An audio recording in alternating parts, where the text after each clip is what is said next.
Saudara pemirsa, Tenar News TV 9, Guru melaporkan. Brigjen TNI Purniawan Junius Marvel Lumbun Tobing MSc, ideologi bangsa Indonesia adalah Pancasila dan Undang-Undang Dasar 1945. Momentum Hari Sumpah Pemuda yang ke-79 tahun ditandai dengan kegiatan launching buku Pancasila, satu-satunya ideologi bangsa Indonesia. Penulis Junius Marvel Lumbun Tobing MSc, Brigjen TNI Purnawirawan. Pancasila, yes, no khilafah, no kapitalis, no komunis, yang diserangkan oleh Ormas Setia Kita Pancasila bertempat di Telaga Saufut Serpong. Junius mengatakan bahwa kita harus kembali kepada Pancasila sebagai satu-satunya karakter bangsa Indonesia sebagai dasar negara. Rakyat sekarang ini khawatir ada pertanyaan, apakah negara ini masih utuh di usia 1 abad?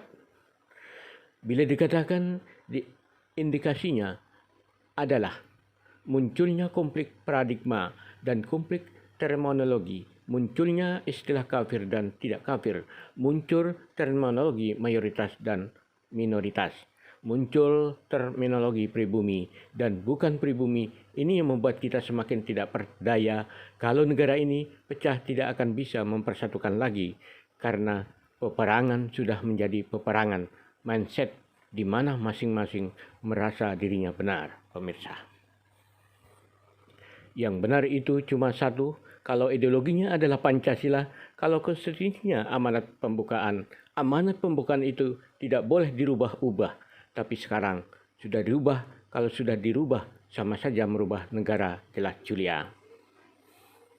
Karena ada yang memaksakan bahwa tidak cocok ideologi kita adalah ideologi Pancasila. Agama tidak bisa menyatukan bangsa Indonesia. Yang bisa menyatukan bangsa Indonesia adalah ideologi Pancasila. Karena nilai-nilai Pancasila adalah butiran emas yang di setiap anak bangsa, setiap suku, setiap budaya dan Aceh, dari Aceh sampai Papua. Kembali ke Pancasila. Demikian pemirsa. Sebagai dasar negara, sebagai ideologi bangsa. Tidak ada lagi satu-satunya. Satu-satunya itulah karakter, menunjukkan karakter bangsa Indonesia. Kalau beragam-ragam karakternya, waduh, gimana negara ini? Hancurlah nanti. Ya, itu apa lagi? Sudah Pak, kita aja Pak. Siap Oke, jendel. Yang pertama untuk menjawab pertanyaan ya yang ada di seluruh anak bangsa ini. Negara ini mau dibawa kemana? Ya, negara ini di persimpangan jalan. Rakyat sekarang khawatir. Pertanyaannya mereka selalu muncul pertanyaan, apakah negara ini masih utuh di hari ulang tahunnya yang ke-100, di usianya 1 abad. Pertanyaan itu harus kita jawab, apa iya atau apa tidak. Kalau kita katakan iya, bakal hancur, apa indikasinya? Indikasinya ada nggak? Banyak sekali indikasinya. Dari mana indikasinya? Terjadinya konflik paradigma dan konflik terminologi yang saat ini. Terminologi apa coba? Muncul istilah terminologi kafir dan bukan kafir. Muncul antara terminologi mayoritas dan minoritas. Muncul antara terminologi pribumi dan non-pribumi. Apalagi? Ini yang membuat kita semakin tidak berdaya. Bangsa ini sudah khawatir, apalagi dihantam sama gelombang tsunami globalisasi ini.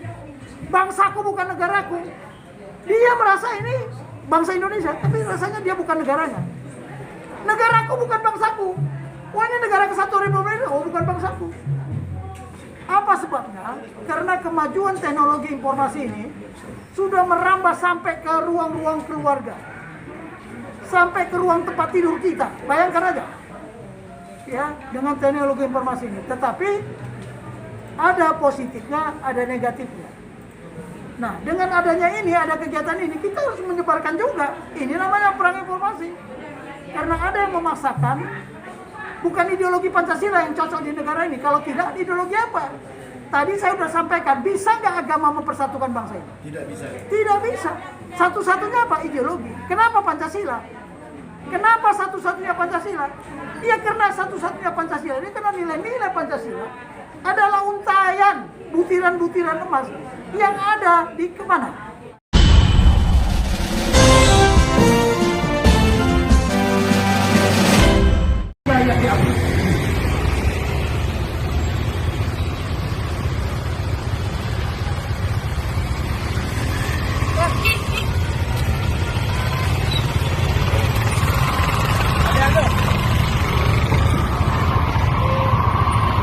Semangat.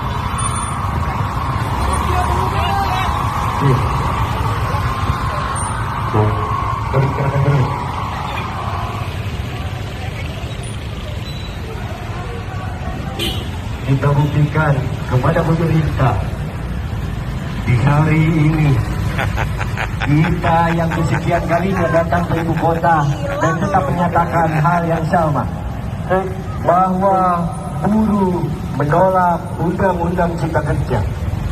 Kita dari aliansi rakyat menggugat akan menyampaikan aspirasi-aspirasi kita, ada dari sisi buruh, sisi politikus, dari warga sipil maupun dari aktivis-aktivis. Kita akan sampaikan, kita akan suarakan kepada barisan pemerintah.